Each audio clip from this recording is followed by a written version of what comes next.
Forget what you think you know about .22 revolvers. In the 1960s, Smith & Wesson launched the Model 53, chambered in .22 Remington Jet, a bottleneck cartridge that delivered rifle-like speed and tight groups at 25 yards. It wasn't a .22 Magnum. It wasn't a gimmick. It was a fire-spitting revolver that outshot many 9mm wheel guns. Misunderstood and overshadowed, it faded into obscurity. But today, we're bringing it back to light and showing why this forgotten revolver still deserves a second look. Let's dive in. At first glance, the Smith & Wesson Model 53 appears to be a standard K-frame revolver, balanced, classic, and chambered in what looks like that's a .22 Magnum. In fact, the barrel is even stamped with .22 Magnum, but that's where the story takes a sharp turn. This revolver wasn't designed for .22 WMR at all. Instead, it was purpose-built for a unique centerfire cartridge, the .22 Remington Jet. A bottlenecked round based on the .357 Magnum case, the Jet was engineered to deliver rifle-like velocity from a handgun, launching 40-grain bullets at up to 1,700 feet per second. In the 1960s, this kind of performance in a revolver was revolutionary. The Model 53's design reflected that ambition, but its markings caused decades of confusion. Many buyers assumed it could fire common rimfire .22 Magnum. In reality, it needed rare centerfire ammunition few had ever seen. Adding to the intrigue, the Model 53 featured a rotating hammer nose and came with 6 chamber inserts, allowing it to fire .22 long rifle for practice, effectively giving it 2 ignition systems in one frame. This wasn't just a revolver. It was an experiment in pushing handgun ballistics, and a misunderstood innovation that never quite fit into a single category. Long before the .22 Remington Jet appeared in gun shops, it was already building a reputation among post-war handloaders. These shooters were chasing a single idea: rifle-like performance from a revolver. The goal was simple: create a handgun cartridge that shot flat and fast, but without the punishing recoil of a .357 Magnum. Gunsmith Jim Harvey led the way by modifying the .22 Hornet into a Wildcat, known as the .224 K-Chuck. It proved fast, accurate, and attention-grabbing. Smith & Wesson and Remington took notice. Seeing its potential, they collaborated to develop a factory version, the .22 Remington Jet. This bottlenecked round was based on a stretched .357 Magnum case, necked down to fit a .222-inch bullet. Though Remington advertised muzzle velocities of 2,400 feet per second, real-world numbers from an 8-inch barrel fell between 1,700 and 1,800 feet per second, still well above most 9mm loads, but with gentler recoil than a hot .357 Magnum. For varmint hunters and revolver fans, the Jet delivered rare performance, long reach, flat trajectory, and controllability. It was a factory-produced Wildcat with serious promise, but like many ambitious designs, it had hidden flaws. One in particular would hold the Jet back from ever becoming a true mainstream success. When Smith & Wesson introduced the Model 53 in the early 1960s, it redefined what a revolver could be. Purpose-built for the innovative .22 Remington Jet, the 53 delivered rifle-like speed and reach from a handgun platform, an idea almost unheard of at the time. With its long barrel options, micrometer adjustable sights, and excellent fit and finish, it offered precision few revolvers could match. In real-world use, the Jet performed impressively. Varmints like prairie dogs and foxes were cleanly taken at ranges beyond 75 yards. One widely shared story even recounts a black bear brought down with a scoped 6-inch Model 53, back when the animal was legally classified as a varmint in some areas. Its flat trajectory and velocity made it a legitimate choice for handgun hunters. But the 53rd wasn't just about power. It featured polished chambers, premium walnut grips, and a dual firing system. Though stamped .22 Magnum, it actually fired the center-fire jet, not the rimfire, WMR adding to its mystique. With included inserts and a rotating hammer nose, it could also shoot .22 LR, making it both versatile and economical. Today, the Model 53 remains a collector's gem, and a revolver that still delivers in the field. The .22 Remington Jet's greatest strength, often overlooked, is its exceptional accuracy. While modern shooters tend to favor 9mm revolvers for everyday carry, the Smith Wesson Model 53 quietly excels in areas where others fall short, especially at extended distances. Thanks to its long barrel, tight chamber tolerances, and a high-velocity cartridge, the Jet shoots flat and consistently. Handloaders familiar with the platform can produce 2-inch groups at 25 yards using 40-grain soft points.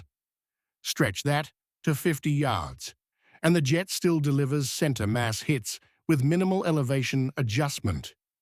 That level of precision is rare in any revolver, particularly one chambered in a .22 caliber round.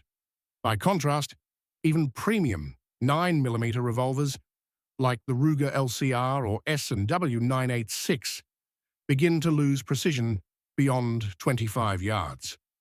Shorter barrels and increased recoil widen groups quickly and make rapid follow-up shots more difficult.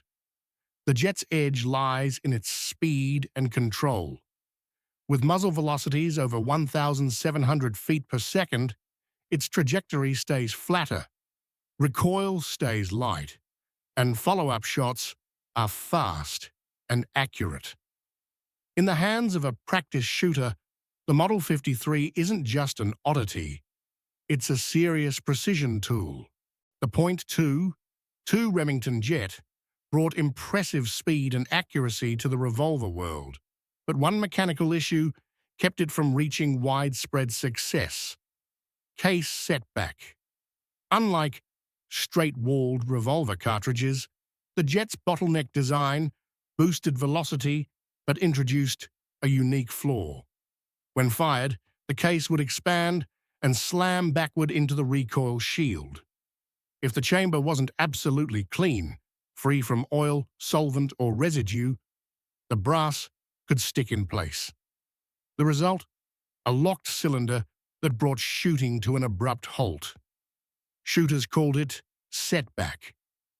It could happen at any time, one moment delivering tight groups, the next freezing mid-cycle. Smith & Wesson recommended dry polished chambers, but in the field such precision wasn't always practical. For many hunters and competitive shooters, reliability came first. A revolver that might jam when it mattered most couldn't earn their trust.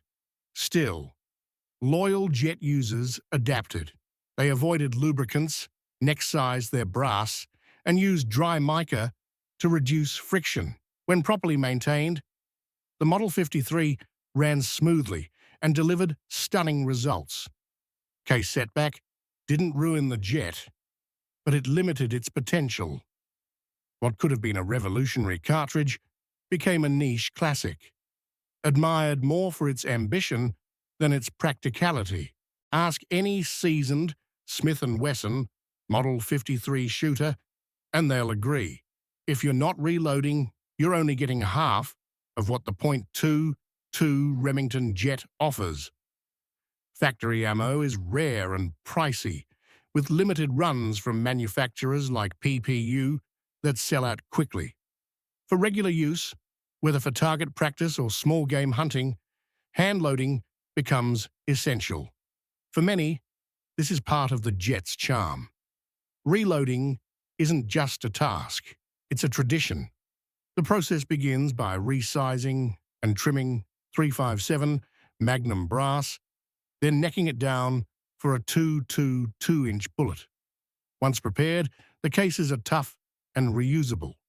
Shooters often choose 40-grain soft points or Hornady VMAX projectiles with powders like H110 or Lil Gun, delivering over 1,700 feet per second from longer barrels. Careful hand loaders avoid excess. Hot loads risk cracked case necks and sticky cylinders. Instead, most neck size only and occasionally anneal brass to extend its lifespan. Above all, they keep chambers bone dry. Any lube or oil invites case setback. Is it convenient? Number. But for those who enjoy precision and the ritual of custom loads, reloading the Jet becomes a satisfying part of its appeal. At first glance, comparing a .22 caliber revolver to the more powerful 9mm seems like a mismatch. But when that .22 is the high-velocity Remington Jet, things get a lot more interesting. In terms of speed, the numbers speak for themselves. A typical 9mm round firing a 124-grain bullet hits around 1,100 feet per second from a 5-inch barrel. The .22 Remington Jet, on the other hand, launches a 40-grain bullet at 1,700 to 1,800 feet per second from an 8-inch barrel. That's a significant jump in velocity, giving the Jet a flatter trajectory and better energy retention at distance. Accuracy is another area where the Jet shines.